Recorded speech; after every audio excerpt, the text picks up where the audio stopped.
En México hablan español, en Colombia español, en Argentina español, en Uruguay español, en Chile español, pero en España, ¿qué hablamos en España? ¿Español o castellano? Lo vamos a ver hoy.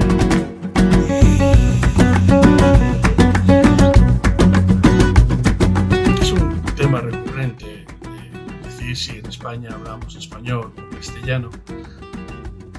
El motivo que suelen esgrimir las personas que defienden que tenemos que decir castellano es para no ofender a los españoles que hablan otro idioma, como es el catalán o el vasco o el gallego. Fue Lázaro Carreter hace ya muchos años, porque, bueno, no sé si sabes quién es Lázaro Carreter, pero este señor es alguien muy importante.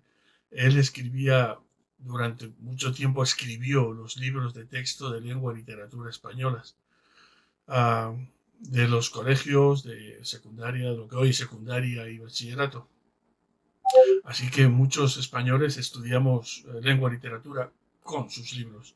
Cuando una vez le preguntaron qué tenemos que decir, si es español o castellano, él dijo que cuando los españoles hablamos con extranjeros tenemos que decir que hablamos español, en oposición al italiano, al inglés o al francés, pero que cuando hablamos entre españoles tenemos que decir castellano, para oponerlo al catalán o al vasco o al gallego.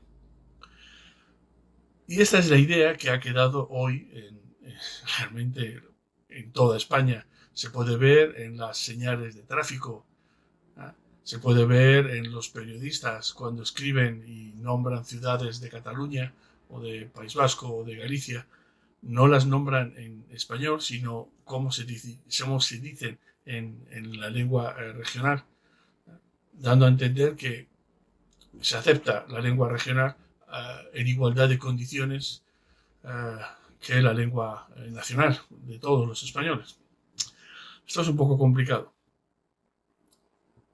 No es complicado, es muy simple. En el año 2005, el Diccionario Panhispánico de Dudas publicó una aclaración diciendo que tanto español como castellano eran términos muy correctos y muy aceptables, pero aconsejaba el uso del término español para evitar ambigüedades. ¿De qué ambigüedades estaba hablando? Bien, muy sencillo. Si tú dices castellano, es posible que mucha gente piense en el español que se hablaba en Castilla en la Edad Media, frente, por lo tanto, al leonés o al aragonés o, si quieres, incluso al asturiano, etc. Bien, entonces, para evitar ambigüedades, el Diccionario Panhispánico recomienda usar el término español, aunque dice que ambos son igual de válidos y que puedes decir y usar los que tú quieras. Hasta aquí parece todo muy claro, ¿verdad? Si miramos un poco la historia de España, podemos ver que el rey Alfonso X el Sabio, allá por el siglo XIII, normalizó el uso del término castellano para referirse a la lengua de Castilla. Alfonso X el Sabio era rey de Castilla, obviamente. Alfonso lo que hizo fue estandarizar la lengua hasta el punto de que hoy hablamos del castellano alfonsí, muy característico de la época. Esto parece lógico, dado que, aunque ya los reyes asturianos se hacían llamar emperadores de toda España, todavía no se había unificado la nación o el país entero. Había guerras contra los musulmanes, reinos cristianos independientes unos de otros. Bien, la lengua estaba en plena formación, la lengua castellana ya estaba adquiriendo un prestigio enorme, pero todavía existía el aragonés, existía el leonés, en competencia todavía un poco con el castellano, ¿de acuerdo? Bien, de Alfonso X el Sabio pasamos a 1492. Este año termina la reconquista española, es decir, se reconquista el último reino islámico que quedaba en España, el reino de Granada. Se descubre América y muy importante, se escribe la primera gramática de una lengua no latina. La primera gramática europea de una lengua no latina. Su autor es Antonio de Nebrija. El título es Gramática de la lengua castellana. Chan, chan, chan, chan. Chan, chan, chan, chan.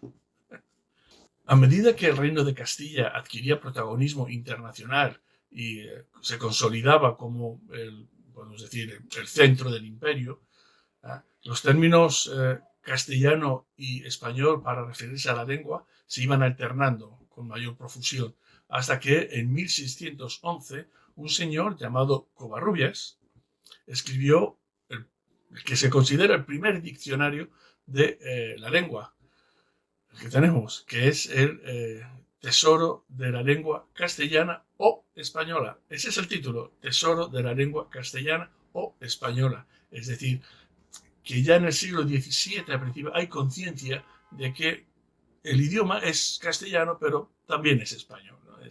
Ya no es tanto castellano como español. Hay una... los dos términos pues son sinónimos todavía.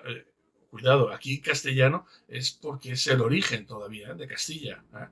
Pero no olvidemos que en el siglo XVII la lengua castellana se había convertido en la lengua de todos los españoles. Por eso Covarrubias dice Tesoro de la lengua castellana o española. Esto es importante. Y el motivo es obvio, porque decir ya castellano empezaba a sonar como el español de Castilla, por lo tanto el español que hablaba Fray Luis de León, San Juan de la Cruz, Garcilaso de la Vega o el propio Cervantes, frente, por ejemplo, al español de Andalucía, al andaluz, ¿verdad? Que es el que hablaba es el español de Gutiérrez de Cetina, Hurtado de Mendoza, Luis de Góngora o Fernando de Herrera. Pero más aún, ¿qué pasa con el catalán Juan Boscán? ¿Él escribe en español o en castellano?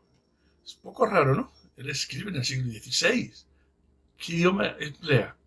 ¿El castellano o el español de Cataluña? Es difícil. Bueno, no voy a decir extraño, pero creo que es un poco una broma, ¿no? Decir que él hablaba castellano y no español, ¿no? Con Juan Boscán nos tendremos que preguntar si el habla de los catalanes no era tan española como el habla de los canarios, por ejemplo, ¿no? O el de los andaluces, o el de los aragoneses, o el de los gallegos, ¿verdad? Sí, muy bien todo eso, Tito. Pero céntrate, que parece que no tienes claro lo del género ese. ¿De qué género hablas, hombre? Y además, ¿tú qué haces aquí? Quieto parado, Tito, no me cambies de tema. A ver, tú dices, él habla de los extremeños y los catalanes.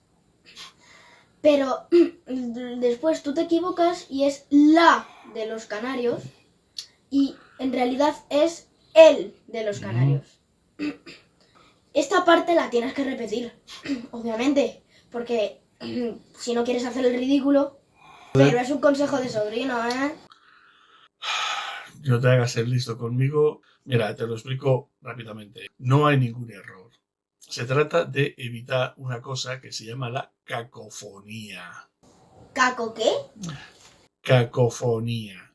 Las palabras femeninas que comienzan con la vocal A tónica, como águila, arte, agua, habla, hacha, alma, acta, etc., tienen el artículo determinado masculino cuando son singulares, pero femenino, que es el suyo, cuando son plurales. ¿Te vale? Ah, bueno, aclarado. Sigue con esa bobada de castellano, español, lo que sea. Gracias, sobrino.